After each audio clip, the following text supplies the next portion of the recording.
কংগ্ৰেছ নেতা পৱন খেৰাৰ জামিন সন্দৰ্ভত উচ্চতম ন্যায়ালয়ত শুনানি সৰ্বোচ্চ ন্যায়ালয়ে স্থগিত ৰাখিলে তেলেংগানা উচ্চ ন্যায়ালয়ৰ ৰায়দান মুখ্যমন্ত্ৰী আৰু তেওঁৰ পত্নীৰ বিৰুদ্ধে বিস্ফোৰক অভিযোগ আনিছিল এআইচিচিৰ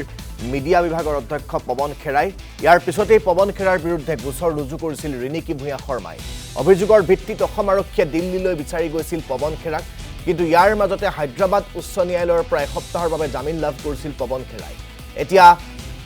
উচ্চতম ন্যায়ালয়ে এই নিৰ্দেশত স্থগিতাদেশ জাৰি কৰাৰ পিছত জামিনৰ বাবে গুৱাহাটী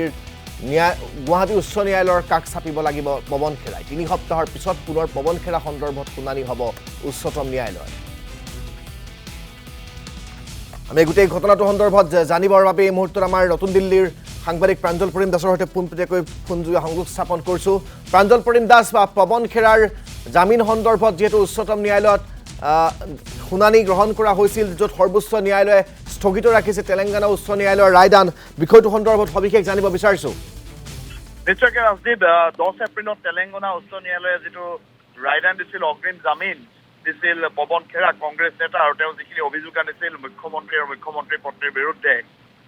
নিৰ্বাচনৰ ঠিক প্ৰাক মুহূৰ্তত সেই গোটেই বিষয়টোক লৈ পেলাই তেলেংগানা উচ্চ ন্যায়ালয়ে 10 এপ্ৰিলত তেখেতক সকাহ দিছিল আৰু সেই যি সকাহ বিশেষকৈ ইণ্টাৰিয়াম বেইলৰ ক্ষেত্ৰত অগ্ৰিম জামিনৰ ক্ষেত্ৰত তেখেতক যি সকাহ দিছিল সেই সকাহক প্ৰত্যাহ্বান জনাই অসম আৰক্ষীয়ে কাষ চাপিছিল উচ্চতম ন্যায়ালয়ৰ আৰু আজি গোটেই বিষয়টো উচ্চতম ন্যায়ালয়ত শুনানি হয় আৰু শুনানি গ্ৰহণ কৰাৰ পিছত উচ্চতম ন্যায়ালয়ে এই গোটেই বিষয়টোত এক নিৰ্দেশনা দিছে যে তেলেংগানা উচ্চ ন্যায়ালয়ে যিটো নিৰ্দেশ দিছিল সেইটোত স্থগিতাদেশ দিছে আৰু সেইটো প্ৰযোজ্য নহ'ব বুলি কৈছে আৰু গতিকে এক প্ৰকাৰ ক'ব পাৰি যে পৱন খেৰাই যি অগ্ৰিম জামিন লাভ কৰিছিল সেয়া বাতিল হৈছে লগতে উচ্চতম ন্যায়ালয়ে আজি যি ৰায়দান সেই ৰায়দানত কৈছে যে পৱন খেৰা অসমৰ আদালতলৈ যাব লাগিব জামিনৰ ক্ষেত্ৰত বা অগ্ৰিম জামিনৰ আবেদনৰ ক্ষেত্ৰত তেওঁ তাত আবেদন কৰিব পাৰিব আৰু লগতে এই গোটেই বিষয়টো সম্পৰ্কত যিটো মূল গোচৰ আছিলে উচ্চতম ন্যায়ালয়ৰ সেই গোচৰটোৰ সম্পৰ্কত 3